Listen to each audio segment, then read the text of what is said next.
In the beginning, I thought this class was going to be about giving one speech after another, getting told a topic and running with it, and that was it.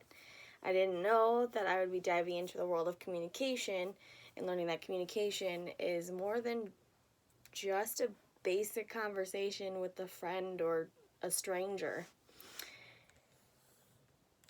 Listening is our key. Julian Treasure states in his TED Talk, 5 Ways to Listen Better, listening is our access to understanding. And we're losing that. We aren't paying attention. We're just listening to respond. Seiler, Bale, and Mazer state in their book, Making Connections, evaluative listening is listening to judge or analyze, and that's what we're doing essentially, but not on that level. We're listening to give a response, and that's it. There's a lot of different situations that require different listening. Again, they state in their book, Making Connections, that listening for information, there's empathetic listening. You have to listen to think or feel what what they're thinking, what they're stating, what they are really, the message that they want to get across to you. And sometimes that's what you got to do. And Sharon Dennis in Nursing Standard stated that you need to talk less and listen more.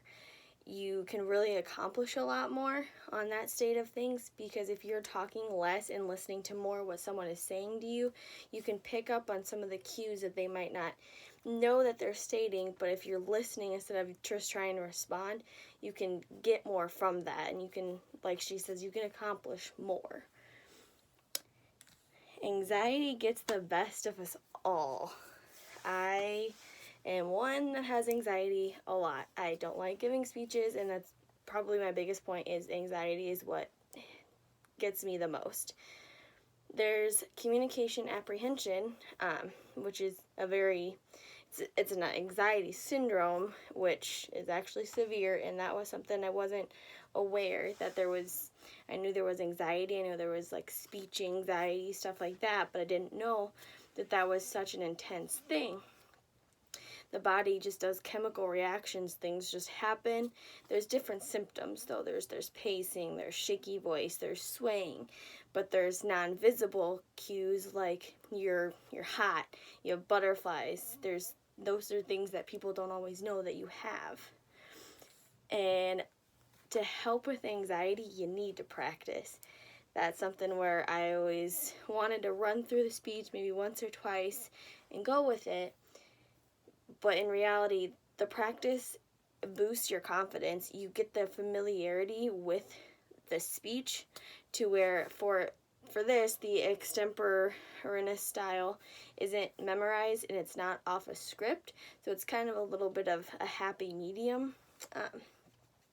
And that familiarity, that practicing, that will help you because you're not memorizing it, but you know enough to where you don't have to have very much on paper to give the speech.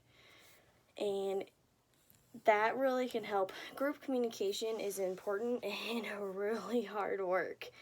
There's Tuckman's model, and that is forming, storming, norming, performing, and adjourning. There's a lot of pieces that go into all of those. At the end, there's adjourning, and it's either they move on to the next task or that group essentially breaks up. And I think that's a really important piece, because sometimes I think a group isn't made to be together. They manage to make it through one decision, one choice, one topic, whatever it was they were doing, but then after that, sometimes it's best to separate instead of staying together and trying to go on with another task. And there's both advantages and disadvantages to group communication. You get a lot of multiple sources. You get to brainstorm. You get ideas that you might not have thought of on your own, or you get that idea a lot sooner rather than later. And then there's groupthink, which is kind of a dysfunction. The group wants to keep the harmony rather than get the results.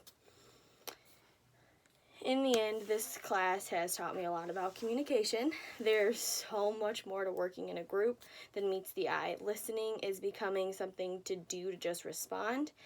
And this class has opened my eyes to make me pay more attention to what nonverbal cues I'm giving and I'm receiving.